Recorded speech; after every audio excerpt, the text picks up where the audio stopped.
Assalamualaikum sahabat. Semoga semuanya sentiasa sihat dan ceria selalu sebagaimana Abang Pencen suka-suka di sini. Sahabat, terus semangat. Kita perlu terus semangat untuk mendepani masa-masa mendatang. Okey sahabat, dalam episod kali ini Abang Pencen nak kongsikan cabaran. Cabaran yang kita hadapi dalam melakukan pertanian secara organik ni. Banyak sahabatnya, biarpun tanaman subur tapi kita tak tahu apa masalah di sebaliknya, seperti serangan serangga, serangan makhluk perosak seperti siput, ulat dan sebagainya. Jom kita tengok apa cerita di sebalik kisah ini.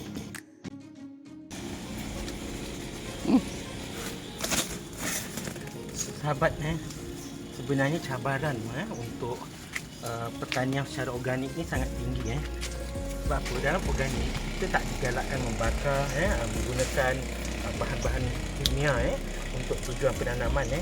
Jadi bila maknanya kurang atau tiada penggunaan bahan-bahan bahan-bahan toksik ataupun asid kaedah dia.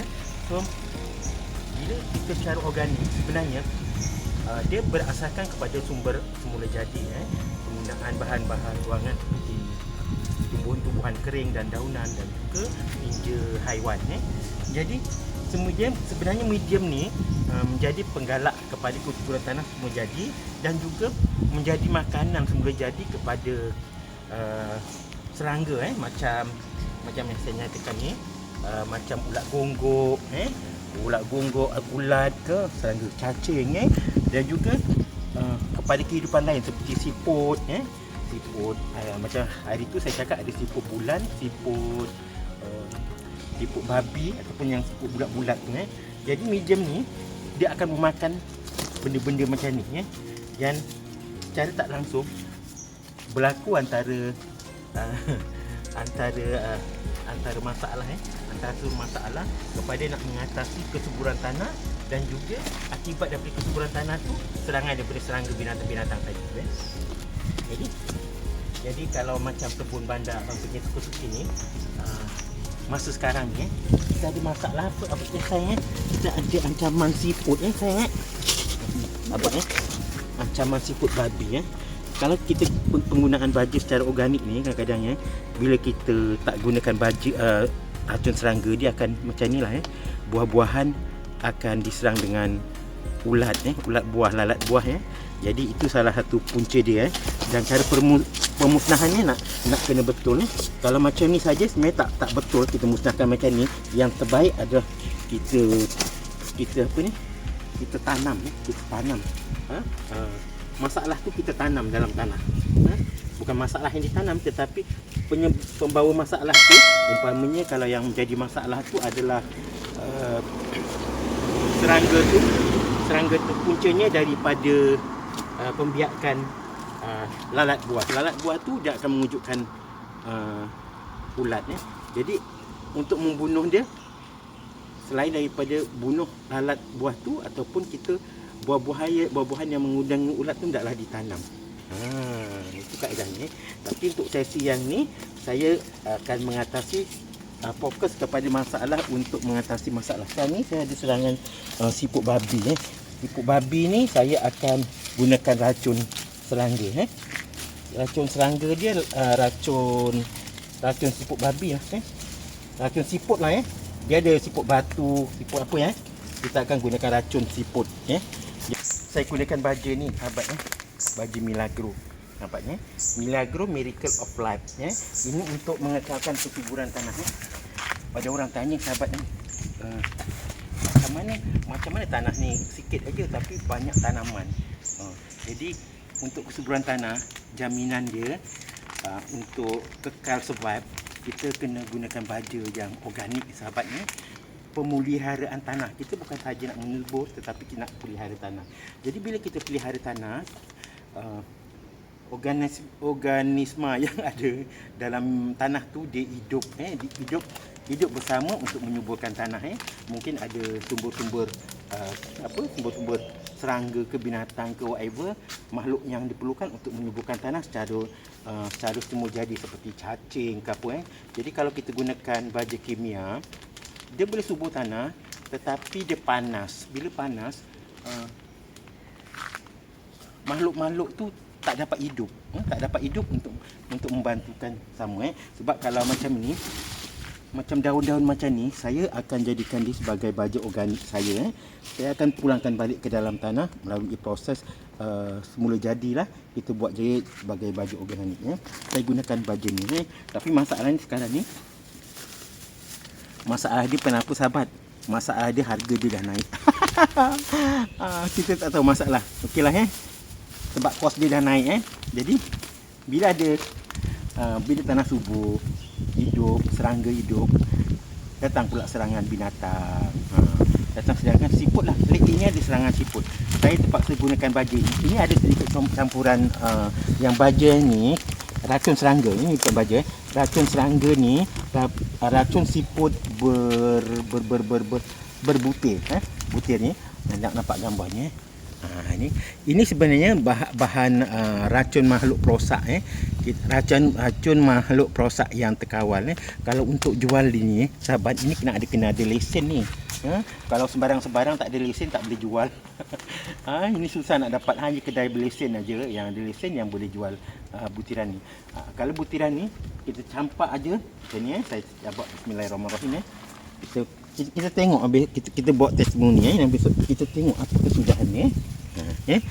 Kita campak dekat sana tu mana-mana sudut-sudut yang ada ni kita campak. Ini hari kita nak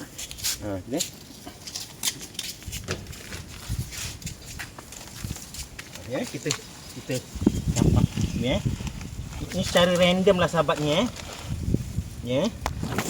kita buat sana sini sayang.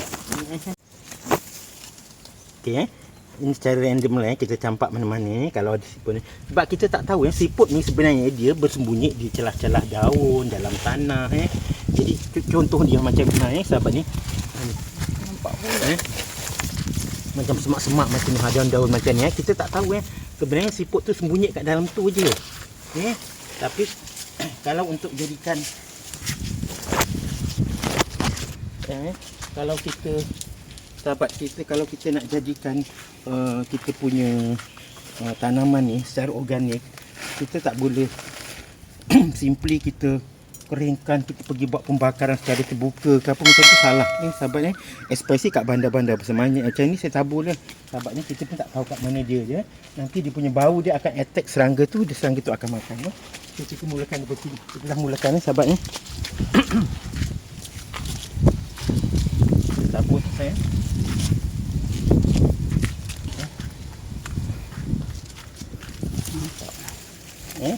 kita tabur kita buat secara random aja agak-agak je lah okey.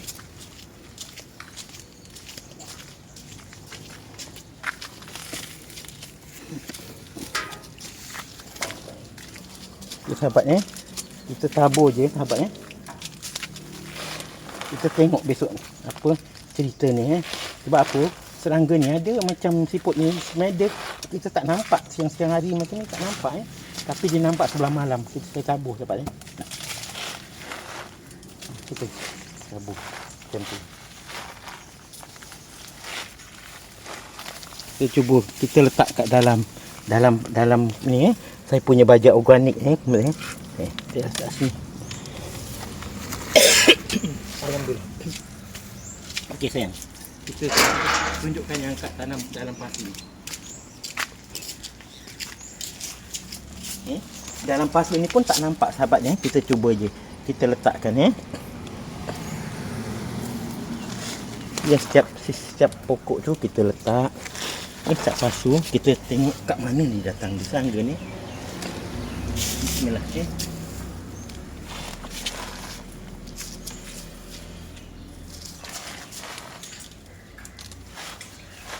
Kalau ada 100 pasu lah sahabat, kita kena letak jangan pilih-pilih sebab binatang tu ada dalam pasu. Dia sembunyi. Ni buah jatuh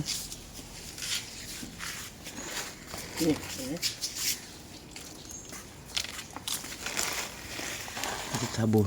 Kita sekat tabur dekat punca-punca sebab kita tak tahu sahabat macam ni dia daun koyak-koyak macam ni, patah-patah ni, kadang-kadang dia lah yang memakan, siput lah yang makan kita tak boleh besar sangka, tapi kena juga besar sangka saya taburkan sahabat kita nak tengok binatang apa yang ada bismillah.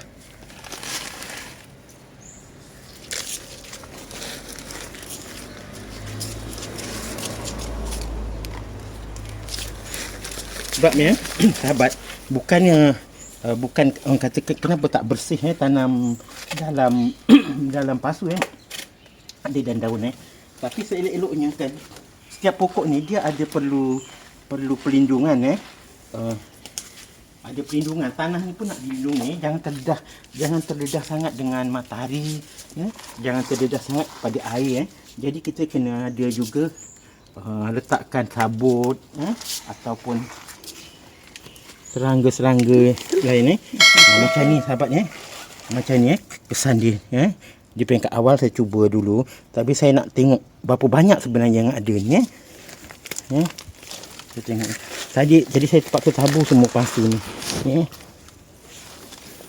kalau secara kebetulan sekarang ni musim hujan hujan ni musim sejuk, binatang tu harap-harap dia dapat keluar. Ni sebab apa kan kalau ikutkan logik, mana datang binatang ni sebab dia duduk dalam tanah. Macam mana dia berpindah randah antara satu pasu. Sedangkan cuma macam ni aja. Boleh jadi dia terhasil daripada saya syak lah, mungkin dia daripada ada dalam kandungan baja milagro tu ke sendiri ke. Itu pun tertanya-tanya juga dalam hati, mana datang binatang ni. Sebab dulu tak ada. Dulu tak ada serangan siput babi ni. Tiba-tiba datang siput babi. Mana bukan saya beli benih siput babi. Tapi dia datang. So kita nak tahu daripada mana datang siput ni. Jadi kita kena cara ni macam ni lah. Saya nak musnahkan dulu.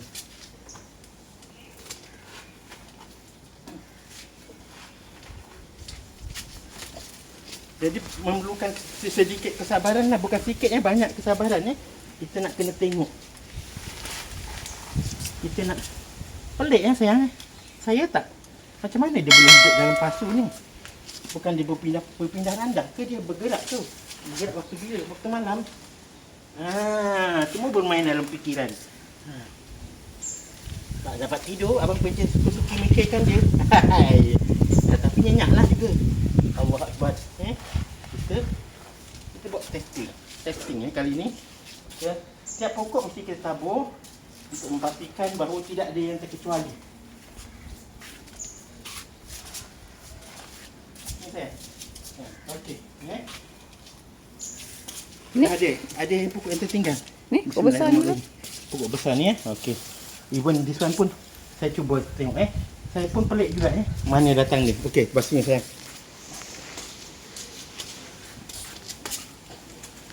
Saya nak ambil ni. Saya buat sempit.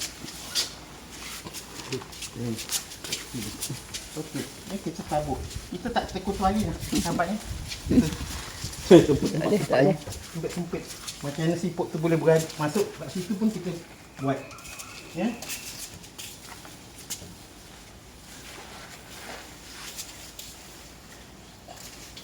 Dia punya hasil ni kita tengok besok Yang hari ni tak boleh nampak sebab binatang tu keluar sebelah malam.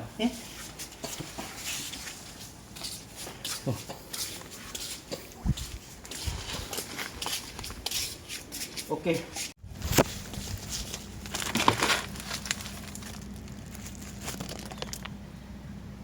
Kita taburkan sahabat.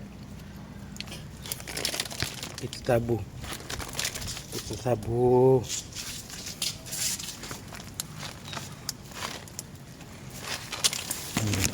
Kita letaklah merata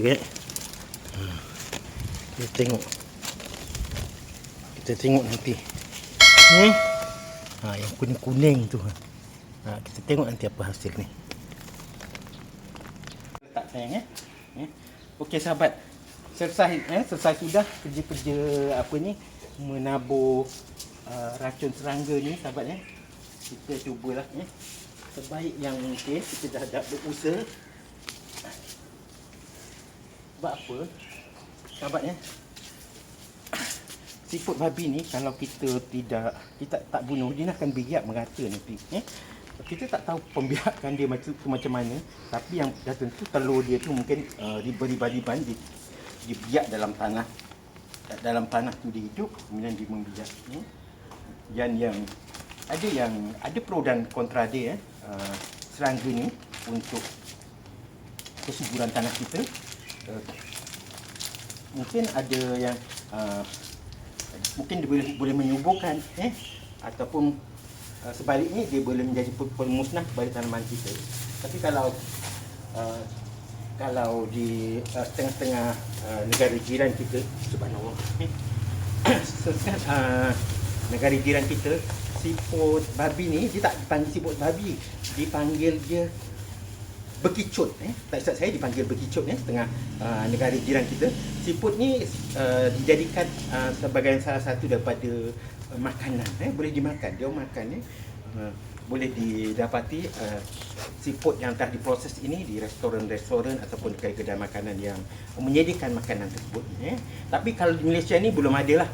Hukum dia ada yang kata boleh, halal, ada yang kata berdiam diri saja, ada kata yang tak halal. Tergantung kepada pandangan mazhab masing-masing lah. Kalau kita tengok dalam soal jawab tu, setengah mazhab membenarkan, sebahagian mazhab tak usah nak dipanjang-panjangkan. Perkara yang ini kita tak usahlah nak pergi perdebatkan sebab ada pandangan ada yang menganggap dia sebagai binatang yang jijik. Kenapa tak makan? Sebab dia jijik. Mengikut pandangan dia. Tapi kalau orang tu tidak memandang dia sebagai jijik, dia makan pula benda tu. Jadi bergantung kepada budaya, cerasa dan pegangan masing-masing. Jadi untuk setakat ni untuk setakat untuk setakat ini kita orang dekat Malaysia tak pernah lah ada yang menghidangkan makanan berupa daripada siput babi ni. So okey sahabat, setakat ni dulu untuk video kali ini membicarakan tentang tanaman pokok kebun bandar. Apa yang masalah dia dari segi serangan makhluk-makhluk perosak yang lain, dan saya kongsikan juga cara bagaimana untuk mengatasi. Setakat ni saya gunakan racun siput sedut ni cuma Siput sedut? Racun siput babi ni maaf racun siput sedut pula. Siput sedut orang makan. Racun siput babi ni dan tidak dijual di kedai yang tidak mempunyai lesen. Kalau ada pun jual secara curi kot ada lah mungkin. Tapi ada dapat kesukaran lah kalau di kedai-kedai yang besar mungkin yang tak ada lesen dia tak berani nak jual ni racun siput. Racun siput makhluk perosak sebab dia ada akta dia di bawah racun makhluk perosak yang berlesen. So jumpa lagi dan saya harap video ini dapat membantu kepada peminat-peminat yang meminati bidang pertanian, dan maaf sekiranya ada kekurangan kepada video ini. Jumpa lagi. Assalamualaikum. Dah.